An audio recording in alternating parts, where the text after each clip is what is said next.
We've seen Carrim's private security company fleet. In fact, about 3-4 vehicles that we saw entering the hospital. We've just seen a fifth one. I'm going to move out of shot, actually, and try and see if we can't get you that visual. But we also saw a fifth vehicle entering the Mill Park Hospital. And we do know that, obviously, his family has confirmed that the controversial businessman has been hospitalized. And I think as things stand, we're just waiting outside to speak to a family representative. And that's someone we've been waiting for quite a while now. And it was Monday morning, a normal gym session, weights clanking, music playing. Then suddenly, panic. A well-known businessman collapses. Phones come out. People shout for help. Someone calls an ambulance. Within minutes, Suliman Carrim is rushed to a hospital in Johannesburg. Early reports suggest a suspected heart attack. But what makes this moment shocking is not just the medical emergency, it's the timing. Because just days later, Carrim was expected to return to testify at the powerful Madlanga Commission of Inquiry. it is the fact that Carrim suffered a heart attack at a gym in Sandton. He was then rushed to Mill Park Hospital. And this is where we find ourselves outside that hospital waiting for that official confirmation by the family representative on record. And I think it's really important to just get someone to speak to us and to confirm his current condition. What we've been trying to also see is if we can't speak to any family member, but we've really been unable to spot anyone. The only thing we've seen at this stage is his fleet of from his security company. So as you asked the big question, Lopang, on what will then happen with the Madlanga Commission of Inquiry, we know that he plays a crucial role in terms of the evidence he is required to give, insofar as some of the details that we heard, the links between him and controversial businessman Vusimusi Madlala. As we ask the question on what happens next, perhaps let's talk a little bit about his role and the importance of him being at the commission. And that testimony was already shaking powerful cycles. But before we continue, everyone mentioned in this video is innocent until proven guilty in a court of law. Everything discussed here is based on public reports and allegations and not proven facts. The video is for information and storytelling purposes only. It was a regular Monday morning. Gym members say the mood was normal, nothing strange, nothing unusual. Carrim was working out, focused, disciplined. Then, without any warning, he reportedly collapsed. People nearby rushed to help. Gym staff called emergency services. Within minutes, paramedics arrived. Sirens cut through the morning traffic of Johannesburg. And just like that, he was taken away for urgent medical care. At this stage, his condition has not been officially confirmed. For weeks, Carrim had been appearing before the Madlanga Commission of Inquiry. The commission is investigating serious matters, including government contracts, large amounts of money, and alleged misconduct involving powerful figures. Carrim quickly became one of the key witnesses. His testimony placed him at the center of a complex story involving millions of rands and several important names. One of those names was businessman Vusimusi Madlala. Another name mentioned during testimony was Brown Mokgotsi. For Tshwane, at no stage did you ever conclude a written contract with them? No. Is that correct? That's correct. And what wasn't clear to me was whether you ever saw a written contract between SAPS and Medicare 24.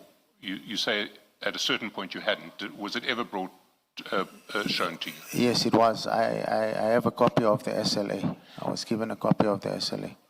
And when was the SLA given to you? Late in October sometime, 2024.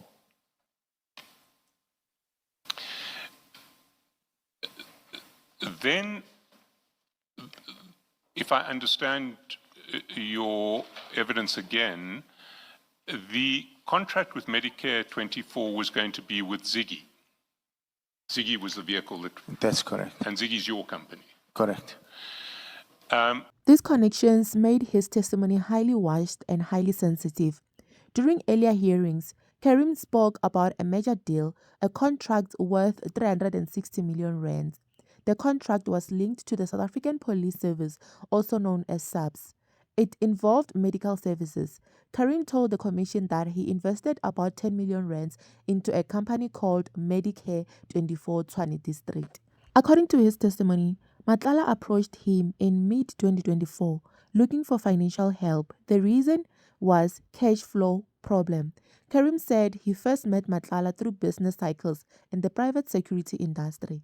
But before investing money, he wanted proof, he wanted verification. So he visited his premises in Pretoria.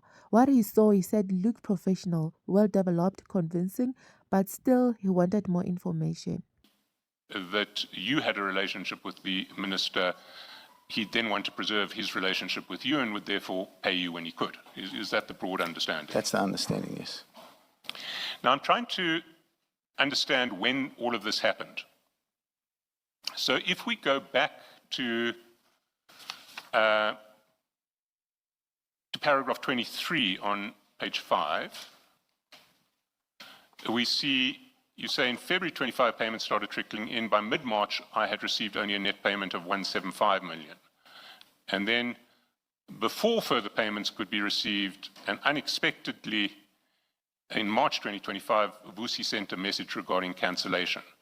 So this strategy of pretending to have influence with the minister would have happened after the net payments had come in and after Vusi sent you a message about cancellation.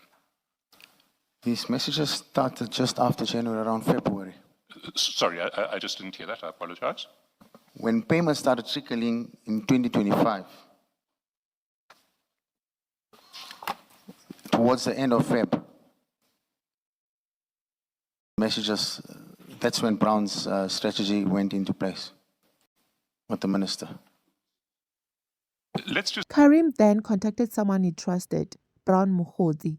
He asked Mukhodzi to help verify whether the contract was legitimate, because 10 million rands is not small money, and mistakes at that level can cost everything.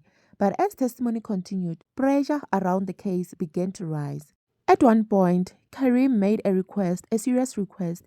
He asked to testify behind closed doors. This is called in-camera testimony. His reason was death threats. He told the commission he feared for his safety, but the Madlanga Commission of Inquiry rejected the request.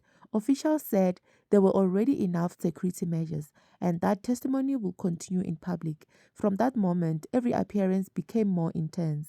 Which brings us back to that Monday morning, to the gym, to the sudden collapse and the ambulance rushing through Johannesburg streets. The same week, Carrim was expected to return to the Madlanga Commission to continue speaking, to answer more questions, to face more scrutiny, but now everything was uncertain. Would he recover before Thursday? And if you like stories like this, please don't forget to subscribe and hit the notification bell so that whenever I post a video, you will be notified. And this is True Crime with Nsuku's Folktale. See you on the next case.